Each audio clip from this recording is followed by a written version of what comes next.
ইয়া আইয়ুহাল্লাযীনা আমানু কুতিবা আলাইকুমুস সিয়াম, হে ঈমানদারগণ, তোমাদের উপরে আমি সিয়াম রোজা ফরজ করেছি। কামা কুতিবা আলাল্লাযীনা মিন ক্বাবলিকুম, যেমন তোমাদের পূর্ববর্তী নবীর উম্মতগণের উপরেও আমি এই সিয়াম ফরজ করেছিলাম। লাআল্লাকুম তাত্তাকুন, এই জন্য আমি রোজা ফরজ করেছি যাতে করে তোমরা সিয়াম সাধনার মাধ্যমে মুত্তাকি হতে পারো।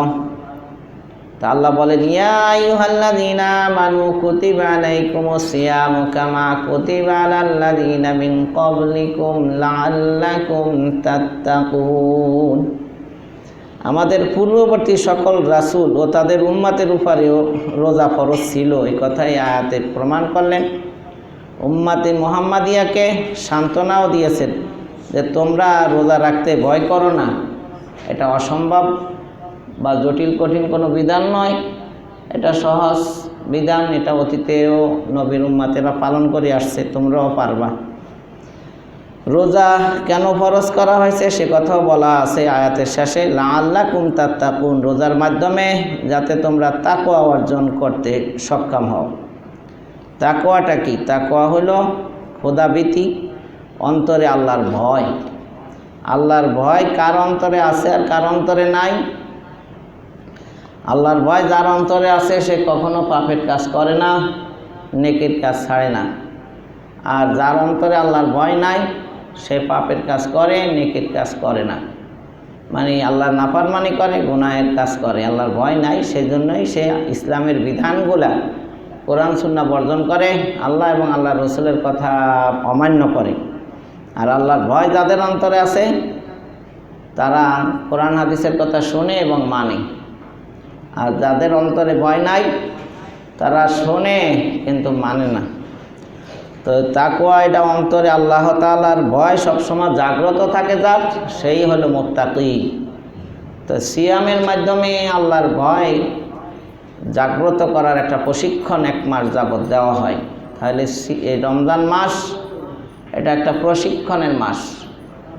কি সাবজেক্ট, কি বিষয়ের উপরে প্রশিক্ষণ দিবে? তাকওয়া, পরহেজগারি, ধার্মিকতা, আল্লাহর ভয় ভীতি অন্তরে সৃষ্টি করার একটা প্রশিক্ষণ দেয়। কারণ সিয়ামের মাধ্যমে রোজাদার শবে সাদেক থেকে নিয়ে সূর্যাস্ত পর্যন্ত পানাহার কামাসার পাপাচার থেকে বিরত থাকে।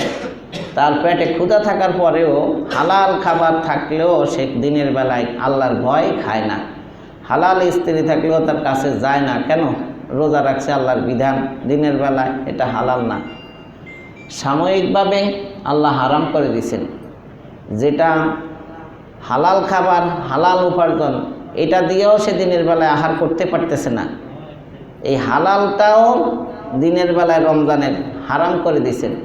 তাহলে যে জিনিসটা 11 মাস হালাল, রমজান মাসে সাময়িকভাবে হারাম, সেটা বর্জন করে রোজাদার, তাহলে যেটা সারা বছর সারা জীবন হারাম ওটার কাছে তো রোজাদার যেতেই পারে না। এই প্রশিক্ষণটাই রোজা দেয় যে কেউ না দেখলেও আল্লাহ দেখে, আল্লাহর ভয় ভীতি তার ভিতরে জাগ্রত হয়। 1 দিন 2 দিন 3 দিন এইভাবে একটা মাস যখন একটা রোজাদার আল্লাহর কথা সবসময় স্মরণ রাখে, আল্লাহর ভয় ভীতি তার ভিতরে সৃষ্টি হয়, এতে করে বাকি 11 মাসে চুরি, ছিনতাই, প্রতারণা, ছলছতুরি, গুনাহের কাজ, নাফরমানির কাজ সে আর করতে যাবে না। তাহলে সঠিক রোজাদার যিনি এই রমজান মাস থেকে তাকওয়া শিক্ষা নিয়ে বাকি 11 মাস আল্লাহর নাফরমানি থেকে বাঁচতে পারে, সেই হলো রোজার মানে আসল ফল, মানে সেই উপভোগ করতে পারলো। আর যে রমজান মাস পাইও গুনাহ ছাড়লো না, রমজানের পরে তো আর ছাড়ার প্রশ্নই আসে না, তো ওর ভিতরে আল্লাহর কোনো ভয় নাই, ও জাহান্নামী। তো তাকওয়া শব্দের অর্থ হলো ভয় করা, বিরত থাকা। আল্লাহ পাকের ভয়ে সকল প্রকার পাপ ও অন্যায় থেকে বিরত থাকার নাম হলো তাকওয়া। একজন মানুষকে গুনাহ থেকে বাঁচতে হলে তাকওয়ার বিকল্প নেই, কারণ আইন করে মানুষকে গুনাহ থেকে ফিরানো যায় না। রাতের অন্ধকারে একাকী নির্জন স্থানে মানুষ আইন মানে না।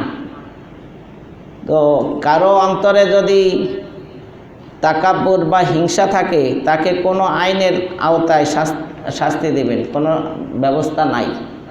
একমাত্র তাকওয়ার মাধ্যমেই গুনাহ থেকে বেঁচে থাকা সম্ভব।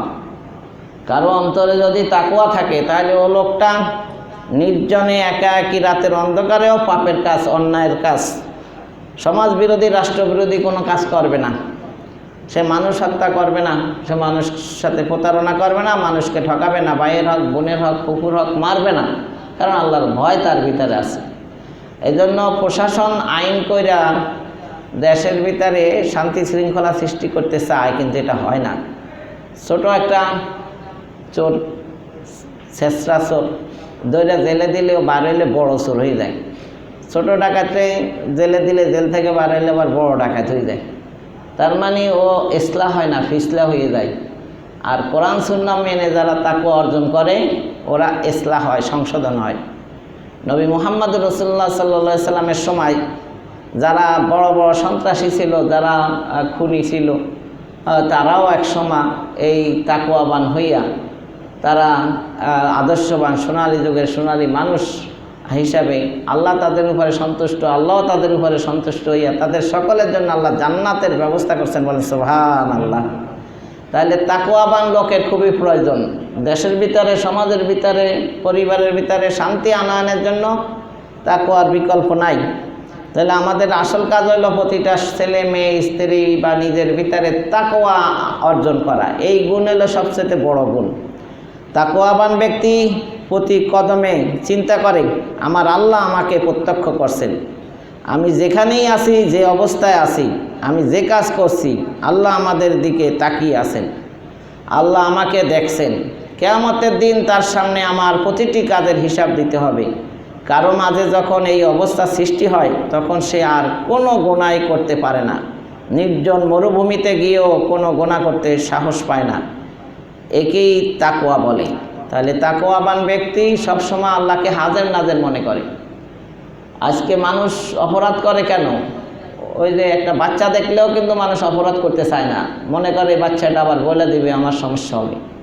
তো আল্লাহর সামনে আমরা অপরাধ করি, এর কারণ কি? আল্লাহ যে আমাকে দেখছে এই কথা মনে থাকে না। যদি আল্লাহ দেখতেছে এই কথা মনে থাকে কারো, তাহলে সে আর পাপের কাজ করতে পারে না। তো এই রোজার মাধ্যমে তাকওয়া অর্জন করতে পারে, তখন তার ভিতরে একটা ভয় সৃষ্টি হয় যে আর কেউ না দেখলেও কে দেখতেছে? আল্লাহু হাজিরি, আল্লাহু নাজিরি, আল্লাহু মাই। আল্লাহ উপস্থিত আছে, আল্লাহ আমার সঙ্গে আছে, আল্লাহ আমার সব কিছু দেখতেছে। এই মনোভাব যতদিন মানুষের ভিতরে সৃষ্টি না হবে ততদিন পর্যন্ত কোনো আইন বা শাস্তি দিয়ে তাকে অপরাধ থেকে বাঁচানো যাবে না, ক্রাইম থেকে বাঁচানো যাবে না।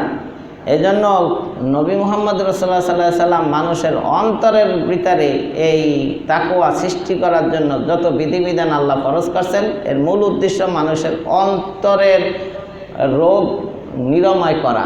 অনুনাজ্জিলু মিনাল কুরআনি মা হুয়া শিফাউ ওয়া রাহমাতুল লিল মুমিনিন।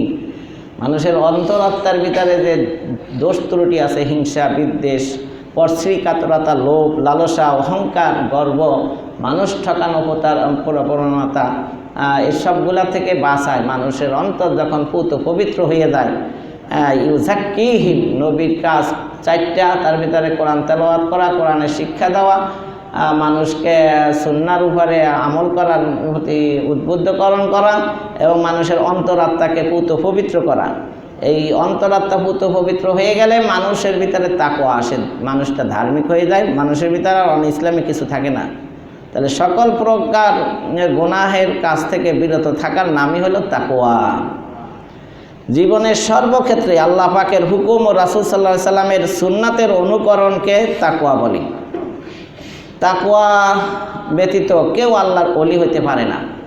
যার ভিতরে তাকওয়া নাই সে আল্লাহর ওলি নয়, আল্লাহর বন্ধু নয়। আর যদি এই তাকওয়া অর্জন করে সে আল্লাহর ওলি হয়ে যায়, তার কোনো ভয় ভীতি আর কিছু থাকে না, কোনো টেনশন নাই, না দুনিয়া নিয়া, না তার সংসার নিয়া। তার মৃত্যুর পরে মরণের সময় কোনো আযাব হবে না, কবরে, হাসরে, মিজানে, ফুলসিরাতে কোনো টেনশন নাই। এই মর্মে আল্লাহ রাব্বুল আলামিন আপনার সূরা ইউনুস 10 নম্বর সূরার 62, 63, 64 তিনটা আয়াতের ভিতরে বলেন, আলা ইন্না আউলিয়া আল্লাহি লা খাউফুন আলাইহিম ওয়া লা হুম ইয়াহজানুন আল্লাযীনা আমানু ওয়া কানু ইয়াত্তাকুন লাহুমুল বুশরা ফিল হায়াতিদ দুনিয়া ওয়া ফিল আখিরাতি লা তাবদীলা লিকালিমাতিল্লাহ যালিকা হুয়াল ফাওজুল আযীম। জেনে রাখো আল্লাহর ওলিদের কোনো ভয় নেই। আল্লাহর ওলি হয়ে গেলে আর তার কোনো ভয় নেই এবং তারা পেরেশানও হবে না, তাদেরকে দুর্ভাবনাগ্রস্ত হতে হবে না। আর ওলি তারা যারা ঈমান এনেছে এবং তওবা অবলম্বন করেছে তাদের জন্যই সুসংবাদ দুনিয়াবী জীবনে এবং আখিরাতেও। আল্লাহর কথার কোনো ব্যতিক্রম হয় না, এটাই মহা সফলতা। তাকওয়াবানদের এটাই মহা সফলতা। কোনো টেনশন নাই, টেনশন ফ্রি জীবনযাপনের ব্যবস্থা করে দেন আল্লাহ। বলেন সুবহানাল্লাহ। তাহলে দুনিয়া নিয়েও টেনশন নাই, আখিরাত নিয়েও কোনো চিন্তা নাই। মুত্তাকিগণই জান্নাতের ওয়ারিশ হবেন। বলেন সুবহানাল্লাহ। কে জান্নাতের ওয়ারিশ হবে? মুত্তাকিগণ। সূরা মরিয়ম 63 নম্বর আয়াত আল্লাহ বলেন, তিলকাল জান্নাতুল্লাতী নুরিসু মিন ইবাদিনা মান কানা তাকিয়া। এটাই হলো সেই জান্নাত আমি যার উত্তরাধিকারী বানাবো আমার বান্দাদের মধ্যে তাদেরকে যারা তওবা অবলম্বন করে। তওবাবান ব্যক্তি আল্লাহর নিকট সর্বাধিক সম্মানিত। বলেন সুবহানাল্লাহ। যারা তওবা করে তাকওয়া হয়, তাকওয়াবান ব্যক্তি, যারা পরহেজগার ধার্মিক, তারাই আল্লাহর কাছে কি সম্মানিত। তাহলে কে সম্মানিত? এমপি মন্ত্রী সচিব হইলেই সম্মানিত না, তাকওয়াবান হইতে হবে। সে রিক্সা চালক হোক আর হকার হোক, আল্লাহর কাছে সম্মানিত হতে হলে তার ভিতরে কি থাকতে হবে? তাকওয়া থাকতে হবে। বড় বড় ডিগ্রি, নোবেল পুরস্কার হইলেই আল্লাহর কাছে সে প্রিয় না। যার ভিতরে তাকওয়া আছে সেই আল্লাহর কাছে কি প্রিয়। সূরা হুজুরাতের 13 নম্বর আয়াত আল্লাহ বলেন, ইন্না আক্রামাকুম ইনদাল্লাহি আতকাকুম। হে মানব জাতি, তোমাদের মধ্যে আল্লাহর কাছেই সে অধিক মর্যাদা সম্পন্ন যে তোমাদের মধ্যে অধিক তাকওয়া সম্পন্ন।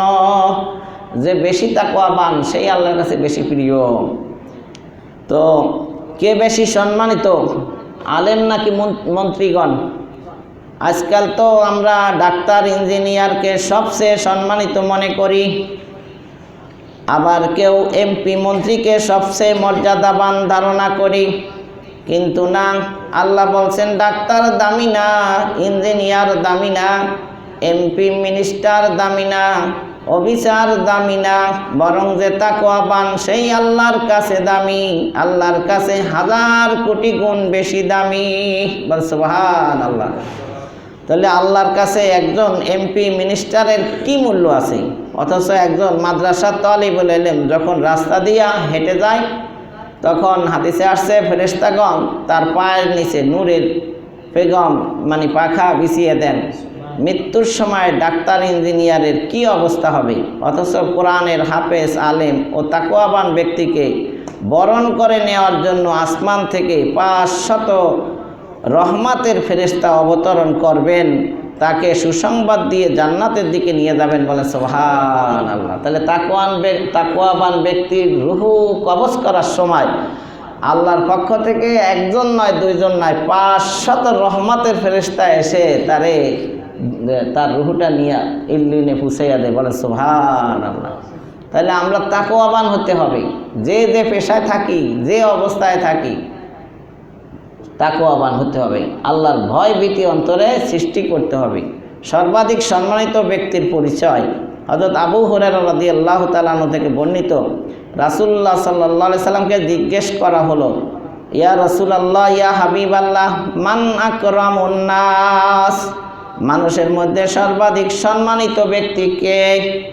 তখন আল্লাহ রাসূল সাল্লাল্লাহু আলাইহি ওয়াসাল্লাম বলেন যে আতকাহুম, তাদের মধ্যে যে ব্যক্তি সবচেয়ে বেশি তাকওয়াবান, আল্লাহ ভীরু, সেই হলো সবচেয়ে সম্মানিত।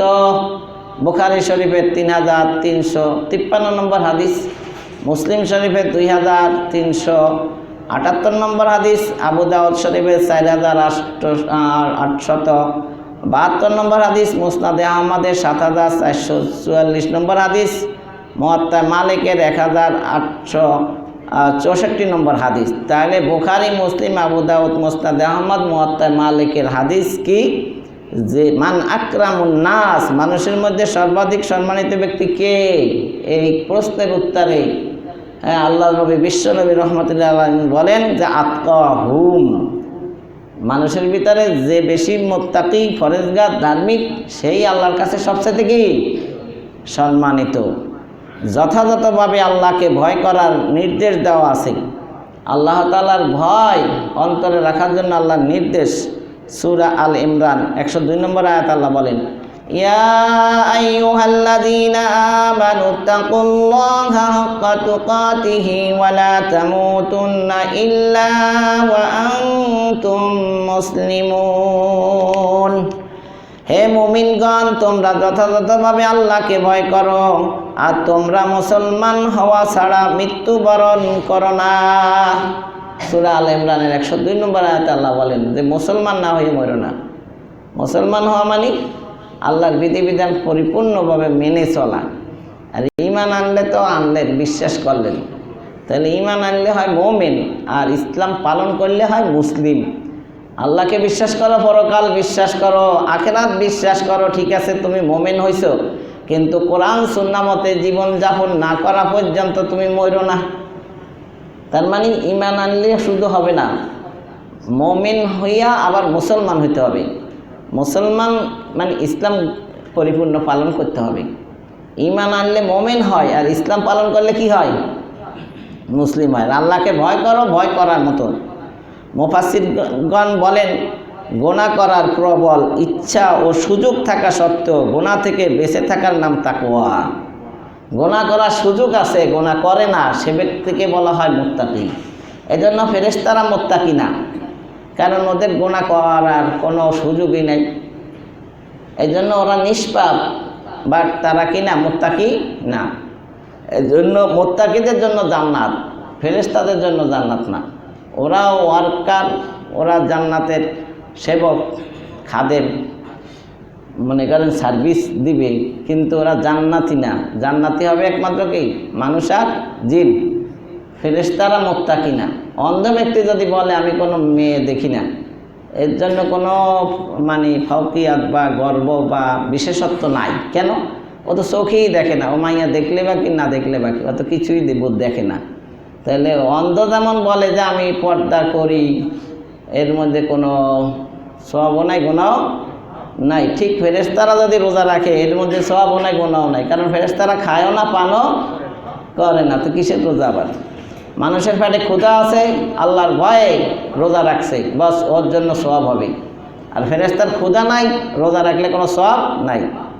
তাকওয়ার কাজে পরস্পর সহযোগিতা করার নির্দেশ রয়েছে। তো এখানে এক আয়াতের আগে যেটা বললো যে আল্লাহকে ভয় করো, ভয় করার মতো। বিভিন্ন রকমের সাপ আছে, কিছু কিছু সাপ আছে যে সাপগুলা লেজ ধরিয়া বলা হয়নি ঘুরায়, কারণ জানে যে এটার মধ্যে কোনো বিষ নাই, মাইটা সাপ না কি সাপ কয়। আবার গোখরা সাপ হইলে, বড় কোবরা সাপ হইলে তখন দেখলেই দৌড় দেয়, কারণ সবল মারলেই মারা যাবে। তাহলে ভয় কি? সাপের ভিতরেও পার্থক্য আছে না নাই? বাপ মাও অন্যায় করলে মারে, আবার ক্রাইম করলে র্যাবেরা নিয়েও মারে, টর্চারিং করে। তো মা বাবার মায়ের আর র্যাবের মায়ের কি এক হইল? তাহলে আল্লাহ বলে ভয় করার মতো করো। পৃথিবীর মানুষের শাস্তির আইটেম যেভাবে শাস্তি দেয়, তার চাইতে আল্লাহর মায়েরটা কি সবচেয়ে বেশি না?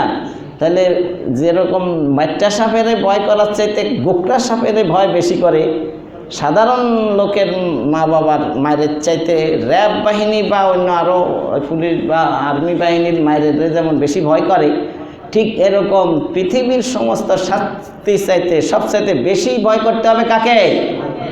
আল্লাহকে। কারণ আল্লাহ ফেরেশতাদের দিয়া মার দিবে। সাধারণ মানুষে কতক্ষণ মারলে হাঁপাইয়া যায়, তখন কয় তুই একটু রেস্ট নে, আমি আসতে আসি, তোরে আবার দিতে আসি মায়ের। বা মানুষে মারতে লাগলে কতক্ষণ মারার পরে দিই, হ্যাঁ আমার টয়লেট থেকে আসতে আসি তারপরে দিতে আসি। ফেরেশতাদের তো টয়লেটও নাই, হাঁপাইও যায় না, কতক্ষণ মারার পরে একটু চা পানি খায়, তারপরে আবার মারে। রাতে হয়ে গেলে ঘুমাইতে হইব, ঠিক আছে কালকে সকাল থেকে আবার শুরু করবানি, একটু রেস্ট পাই। কিন্তু ফেরেশতাদে মারবে, শুরু করবে ওর রাত দিন 24 ঘন্টা 24 আওয়ার্স মাইরের পর মাইর। মানুষে মারলে প্রথম বাড়িটা যত জোরে দেয়, 100তম বাড়িটা কিন্তু এত জোরে হয় না, মারতে মারতে যে মারে সেই দুর্বল হয়ে পড়ে। কিন্তু ফেরেশতারা প্রথম বাড়িটা যত জোরে দেবে, শেষ বাড়িটা তার চাইতে আরও বেশি জোরে হবে, কিন্তু আস্তে। সুতরাং ভয় করার মতো ভয় করো, দুনিয়ার কোনো শাস্তি এর সাথে তুলনা হয় না। তাহলে তাকওয়ার কাজে পরস্পর সহযোগিতা করার নির্দেশ আছে, ভালো কাজে পরস্পর সহযোগিতা করো। আজকাল তো মানুষ খারাপ কাজে একে অন্যের সহযোগিতা করে, হেল্প করে, ভালো কাজে কোনো সহযোগিতা নাই। তা আল্লাহ বলেন যে তোমরা ভালো কাজে একে অন্যের সহযোগিতা করো। সূরা মায়েদা 2 নম্বর আয়াত, 5 নম্বর সূরা 2 নম্বর আয়াতে আল্লাহ বলেন পরস্পর ভালো কাজে কি করো, একে অন্যকে সহযোগিতা করো। আল্লাহ বলেন ওয়াতাআওয়ানু আলাল বিররি ওয়াত তাকওয়া ওয়ালা তাআওয়ানু আলাল ইসমি ওয়াল উদওয়ান ওয়াত্তাকুল্লাহা ইন্নাল্লাহা শাদীদুল ইকাব। নেক কাজ ও তাকওয়া অবলম্বনে তোমরা পরস্পরের সহযোগিতা করো, আর পাপ কাজ ও সীমা লঙ্ঘনে পরস্পরের সহযোগিতা করো না। আর আল্লাহকে ভয় করো, নিশ্চয়ই আল্লাহ শাস্তি প্রদানে অত্যন্ত কঠোর। নিশ্চয়ই আল্লাহ শাস্তি প্রদানে অন্যদের সাথে দুর্বল না কঠোর, এটা মাথায় রাখতে হবে। দুনিয়ার আগুনের চাইতে 70 গুণ বেশি পাওয়ারফুল আগুন। দুনিয়ার আগুন লাল আর জাহান্নামের আগুন কালো। ওই আগুনের শাস্তি দুনিয়ার আগুনের চাইতে কি 70 গুণ। দুনিয়ার আগুনই তো আপনি সহ্য করতে পারবেন না, তাহলে জাহান্নামের আগুন সহ্য করবেন কিভাবে? এই জন্য মোহাম্মদ আলী কেলে মুষ্টিযোদ্ধা, হ্যাঁ একটা ওই গ্যাস লাইট রাখতো সাথে। তো অন্যরা দিকে আপনি তো বিড়ি সিগারেট খান না, ধূমপান করেন না, তো এই লাইট রাখেন কেন? কয় আর আমেরিকা ইউরোপ কান্ট্রিতে থাকতে হইলে এখানে পর্দাফুসিদের সমস্যা। আমি তো একটা যুবক, আমারও তো কিছু যৌন চাহিদা আছে, এদেরকে দেখলে আমার খারাপ চিন্তা আসে মাথায়। তখন আমি গ্যাস লাইটটা জ্বালাইয়া আগুনের ভিতরে আঙুলটা ঢুকাই দিয়ে মনেরে বুঝাই যে দেখ তো দুনিয়ার আগুন সহ্য করতে পারোস কিনা। যদি এইটা না পারোস তো ওই কাম করলে তো জাহান্নামে যেতে হবে, তখন তুই এই 70 গুণ বেশি তেজস্বী আগুনে জ্বলবি কেমনে। এটা দিয়ে আমি মোটিভেশনাল ব্যবস্থা করি, মানে নিজের ভিতরে একটা সান্ত্বনা দিই যে না, তাহলে আমি এই গুনাহ করব না, কারণ দুনিয়ার আগুনে তো আমি সহ্য করতে পারি না। বুঝতে পারছেন এবার? তাহলে আল্লাহর শাস্তি যে কঠোর এটা তো মাথার ভিতর থাকতে হবে। আজকে যারা যারা পাপ করে, অন্যায় করে, চুরি করে, ডাকাতি করে, ছিনতাই করে, মানুষের হক নষ্ট করে, 9-6 করে, প্রতারণা করে, এর মূল কারণ হলো আল্লাহর ভয় তার অন্তরের ভিতরে কি নাই। এই আয়াতে 2টা নির্দেশ দেওয়া হয়েছে। 1, ভালো কাজে একজন অপরজনকে সহযোগিতা করবে। 2, অন্যায় ও গুনাহের কাজে কাউকে সহযোগিতা করবে না। ভালো কাজ বলতে কি বোঝায়? নামাজ পড়া, রোজা রাখা, হজ করা, জাকাত দেয়া, দান সদকা করা, ইনসাফ ভিত্তিক সমাজ পরিচালনা করা, সর্বদা সত্য কথা বলা, মানুষকে দ্বীনের দাওয়াত দেওয়া, মসজিদ মাদ্রাসা প্রতিষ্ঠা করা, গরিব অসহায় মানুষকে সাহায্য করা, হক্কানি আলেম ও পীর মাশায়েখদের সহযোগিতা বা সহবত গ্রহণ করা, সুন্নাত তরিকায় জীবনযাপন করা, এই সবগুলো হলো কি ভালো কাজ। এই ভালো কাজে এক অন্যরে কী করো? সহযোগিতা। এই জন্য মসজিদ নির্মাণের মানুষ সহযোগিতা করবে। মান বানা লিল্লাহি মসজিদান বানাল্লাহু লাহু বাইতান ফিল জান্নাহ। কেউ মসজিদ নির্মাণের কাজে যদি সামান্য সহযোগিতা করে, এর বিনিময়ে আল্লাহ তাকে জান্নাতে একটা ঘর তৈরি করবেন তার জন্য। বলে সুবহানাল্লাহ। এভাবে মাদ্রাসা নির্মাণের জন্য সহযোগিতা করবে। এই সমস্ত ভালো কাজে পরস্পর সহযোগিতা করার নির্দেশ দেওয়া হয়েছে। আর মন্দ কাজ হচ্ছে শিরিক করা, চুরি করা, জেনা করা, মদ পান করা, অহংকার করা, মিথ্যা কথা বলা, গীবত, চগলখুরি করা, অন্যায়ভাবে কাউকে হত্যা করা, সন্ত্রাসী, চাঁদাবাজি করা, ঘুষ খাওয়া, পিতামাতার সাথে বেয়াদবি করা, অন্যের হক নষ্ট করা, আল্লাহ পাকের হুকুম লঙ্ঘন করা, সুন্নাতের খেলাফ করা, এই সমস্ত মন্দ কাজে সহযোগিতা করতে নিষেধ করা হয়েছে। তাইলে আল্লাহ তো 2 কথা কইছে, কি ভালো কাজে সহযোগিতা করো, খারাপ কাজে কেউ পরস্পর সহযোগিতা করো না। তাহলে কোনটা বাদ রাখছে? ভালো কাজের লিস্ট সব আর খারাপ কাজের লিস্ট সব এর ভিতরে আছে কি না? আর এক আয়াত আছে ওয়াদারু যাহিরাল ইসমি ওয়া বাতিনাহু, তোমরা প্রকাশ্য গুনাহ আর গোপন গুনাহ ছাইড়া দাও। প্রকাশ্য গুনাহ কি? চুরি করা, মানুষ হত্যা করা, কাউকে আঘাত করা, কারো হক নষ্ট করা, এগুলো প্রকাশ্য গুনাহ। গোপন গুনাহ হিংসা করা, অহংকার করা, প্রতারণা করা, লোভ লালসা, ক্রোধ, রাগ, ক্ষোভ, ঘৃণা, হ্যাঁ, মানুষের গীবাত করা, এগুলো সব গোপন গুনাহ। তা ছোট্ট একটু আয়াতে আল্লাহ বলছে প্রকাশ্য যত প্রকারের গুনাহ আছে সব ছেড়ে দাও, আবার গোপন যত আত্মার যত নোংরামি আছে, আত্মাকে অপবিত্র করে, কলুষিত করে, ওই সব গুনাহও তোমরা কি করে দাও? ছেড়ে দাও। অর্থাৎ এখন ফ্রেশ মানুষ হয়ে যাও, স্বচ্ছ মানুষ হয়ে যাও, সাদা দিলের মানুষ হয়ে যাও, মনের ভিতরে কোনো কালিমা থাকবে না, ফ্রেশ মানুষ। আর যদি জিজ্ঞাসা যে আপনি কেমন, আরে আমার মতন মানুষ হয়নি, ভিতরে হিংসা বিদ্বেষে ভরে রয়েছে। উপাধ্যায় কয় আমার ভিতরে আল্লাহর ভয় আছে, নামাজ পড়ে না ঠিক মতো, রোজা রাখে না, সত্য কথা বলে না, তার মুখ দিয়ে বলে আমি আল্লাহরে ভয় করি না, তো কে করে? আল্লাহ কয় কিয়ামতের দিন সূরা আল আদিয়াত ওয়া হুসিলা মা ফিস সুদূর, সেদিন তোমাদের অন্তরাত্মা প্রকাশ করা হবে, ওপেন করা হবে, খোলা হবে, দেখানো হবে যে তোমার অন্তরে কি কি নিয়ে তুমি ঘোরাফেরা করতা, তোমার অন্তরে কি বিদ্যমান ছিল। এখন হয়তো মানুষ জানে না, এই জন্য বিচারটা হাসরের মাঠ না হইলে অ্যাকুরেট বিচার হবে না।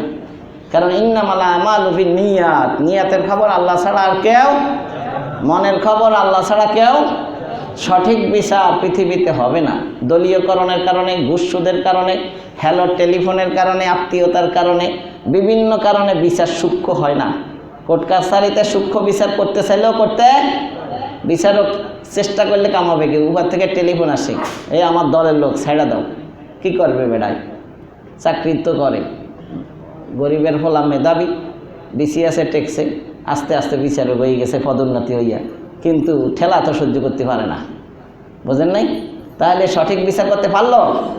পারে নাই। তাহলে হাসরের মাঠে ময়দানে মাহশারে ফেরেশতারা থাকবে সারিবদ্ধ হইয়া, লা ইয়াতাকাল্লামুনা, সেদিন কেউ কথা বলতে ইল্লা মান আজিম, আল্লাহর পারমিশন ছাড়া কেউ কথা বলার কোনো ক্ষমতা নাই। সেদিন টেলিফোনও কেউ আল্লাহর কাছে যাবে না, এবং কোনো দলীয় কোনো থাকবে না, কোনো আত্মীয়তাও নাই। সঠিক বিচার হবে সেদিন। তোমরা যদি আল্লাহ পাকের নির্দেশ ভালো কাজে পরস্পর সহযোগিতা এবং মন্দ কাজে বাধা প্রদানকারী হও, তাহলে ইনশাআল্লাহ তাআলা অল্প দিনের মধ্যেই সমাজের অবস্থা পরিবর্তন হয়ে যাবে। সন্ত্রাস, চাঁদাবাজ, দুর্নীতি সহ সকল প্রকার অন্যায় সমাজ থেকে বিদায় নেবে। প্রত্যেকটা লোক যদি অন্যায় কাজে বাধা দেয় বা সহযোগিতা না করে আর ভালো কাজে পরস্পর সহযোগিতা করে, তাহলে সমাজে, পরিবারে, রাষ্ট্রে শান্তি আসবে কি আসবে না? অবশ্যই আসবে। কিন্তু দুঃখজনক হলেও সত্য যে বর্তমানে এক শ্রেণীর উচ্চবিত্ত ক্ষমতা সম্পন্ন লোকেরা ভালো কাজের চেয়ে মন্দ কাজেই বেশি সহযোগিতা করে। চাঁদাবাজ ও সন্ত্রাসীদের তারাই লালন করে। এই মুষ্টিময় কিছু সন্ত্রাসী চাঁদাবাজ সমাজে থাকে কেন? ওই যে প্রভাবশালী লোকেরা এদেরকে সাপোর্ট দেয়, হ্যাঁ, এদেরকে ধরা ছোঁয়ার থেকে দূরে রাখে, থানায় ফোন করে দেয়, সাইডা দেয়, মামলা নিয়েও মামলা পরিচালনা করে না বিদায় এরা মনে করেন সমাজে অপকর্ম চালাই দেয়, এদেরকে বাঁচাইয়ে রাখে, জিয়ে রাখে। মানে এদেরকে পরিচালনা করে কারা? কিছু চক্র আছে, মানে বিত্তবান বা প্রভাবশালী লোক বা রাজনৈতিক লিডাররা এদের ছত্র ছায়া এই সমস্ত খারাপ লোকগুলারে কি করে? বাঁচাইয়া। আর এরাই এই 2-4 জন মানুষ হত্যা করে, মানুষের ঘর বাড়ি জ্বালাইয়া দেয়, যত উচ্ছৃঙ্খলা সব এরাই করে। তো আল্লাহ মাফ করুন, যারা ভালো কাজের পরিবর্তে মন্দ কাজে সহযোগিতা করছে, পরকালে তাদের অবস্থা হবে অত্যন্ত ভয়াবহ। কারণ আল্লাহ বলছেন পাপ কাজে সহযোগিতা করো না, কিন্তু তারা আল্লাহর হুকুমকে উপেক্ষা করে সরাসরি পাপ কাজেই সহযোগিতা করছে। জাহান্নামীদের পরিচয়, তারা গুনাহের কাজে মজা পায়। জাহান্নামীদের পরিচয় হলো তারা ভালো কাজে মজা পায় না। কোন কাজে মজা পায়? খারাপ কাজে। এই জন্য সমাজে তারা খারাপ কামই করে যায়। এরা তাহাজ্জুদ নামাজ পড়ে মজা পায় না, এরা চুরি ডাকাতি করিয়া, চিন্তাই করিয়া, মদ খাইয়া, জেনা ব্যভিচার করিয়া মজা পায়। এই যে মজা পায় বিদায় তো, কেউ গান গাইয়ে মজা পায় আর কেউ কোরআন পড়ে মজা পায়। মজা না পাইলে কোনোটাই করে না, যা করে সব মজাই করে, বুঝেন না? তাহলে সমাজের লোকেরা মজার কারণে, আপনারা আসছেন মজার কারণে, আপনাদের আল্লাহ তাআলা ধর্মের কথা শোনার জন্য মজা দিছে বিদায় আগে ভাগে চলে গেছেন। আবার অনেকের এগুলো মজা লাগে না, সে আসে না। তাইলে সব কিছু মজার উপরে নির্ভর করে। তো যারা জাহান্নামী তাদের অন্তরের ভিতরে ভালো কাজের কোনো মজা নাই, সব খারাপ কাজের মজা তাদের অন্তরে লালন করে, পোষণ করে, ধারণ করে।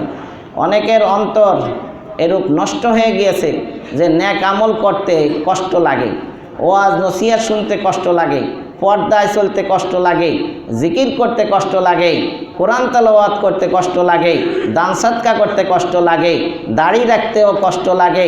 মোট কথা দিনের যে কোনো কাজই তার কাছে খুব কষ্টকর মনে হয়। এরা কি জান্নাতি না জাহান্নামী?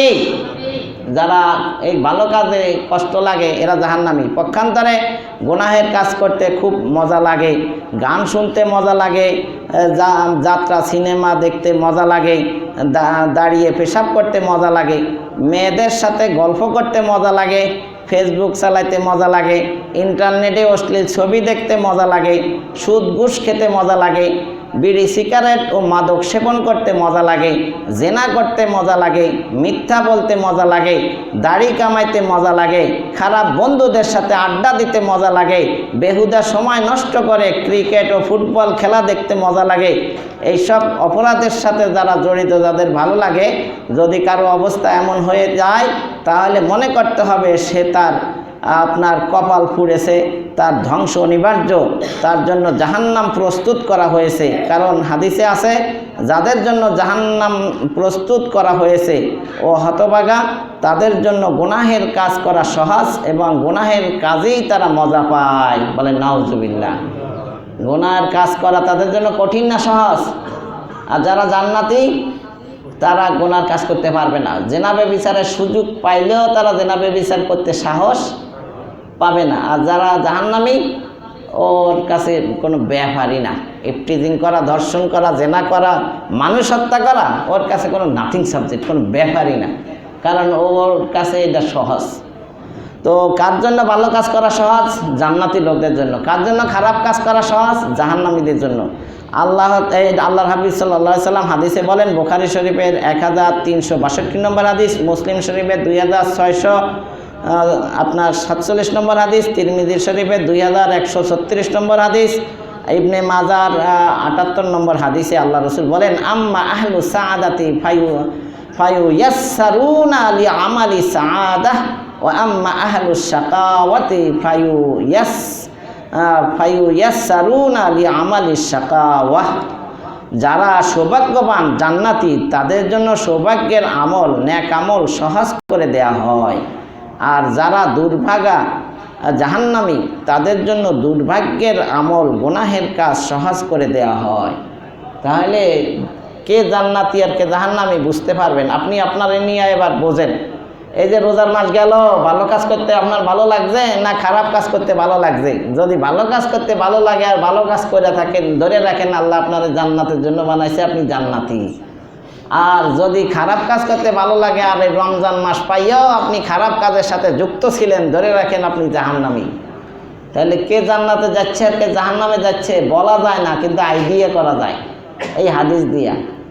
বোঝেন নাই? সারা রমজান বেচা বিক্রি করছেন, বেচা কাস্টমারের উপরে নির্ভর করিয়া হিসাব কিতাব পরে করেন না, রোজা ঈদের পরে করলেও সমস্যা নাই। আপনি বুঝতে পারবেন যদি আপনি মানে খুব দক্ষ ব্যবসায়ী হয়ে থাকেন যে এবারের ব্যবসা লাভবান হবে। বোঝেন নাই? কে বেচা কিনের একটা ধরনে বোঝা যায় না যে লাভ হবে না লস হবে? ঠিক আইডিয়া করা তো যায়। ভালো দক্ষ বা মানে আপনার এক্সপার্ট যারা আছে, কৃষক, তারা ফসলের দিকে তাকালে বুঝতে পারে যে লাভ হবে না লস হবে। ঠিক এক মাস যারা সিয়াম পালন করছে তারা বুঝতে পারবে যে এবারের মাসটা আমার কেমন গেল, আমার আমলের দ্বারা জান্নাতে যেতে পারবো না আমি জাহান্নামে যাব। বিচার তো হাসরের মাঠে হবেই, কিন্তু নিজের বিচার নিজেও করতে পারে। নিজেরটা নিজে করতে পারে না যে আমি কি করছি না করছি, পুরো রমজান মাসটা কেমন কাটাইলাম, এটা বোঝা যায় কি যায় না? আমার জন্য কি সফলতা, আমি কি জান্নাত পাবো না পাবো না, আমার জন্য কি জাহান্নাম, না জাহান্নাম থেকে বাঁচতে পারবো, এটা নিজেরটা নিজে বুঝতে পারি। এই জন্য আল্লাহ রাসূল বলেন হাসিবু ক্বাবলা আন তুহাসিবু ওয়াজিনু ক্বাবলা আন তুজানু। আমার উম্মাতেরা বা আল্লাহর বান্দারা, তোমরা নিজের হিসাব নিজে নিয়ে নাও। হিসাব নেওয়ার আগে আল্লাহ তো একদিন সবার জীবনের হিসাব নেবে। রাত্রে শোয়ার সময় চিন্তা করো যে সারাদিন তুমি কি করলা। ভালো কাজ বেশি হইলে আলহামদুলিল্লাহ পড়ে দুরূদ শরীফ পড়ে শুয়ে যাও। আর যদি খারাপ কাজ হয় ইস্তেগফার পড়ে তওবা করতে করতে ইস্তেগফার পড়তে পড়তে ঘুমাইয়ে যাও।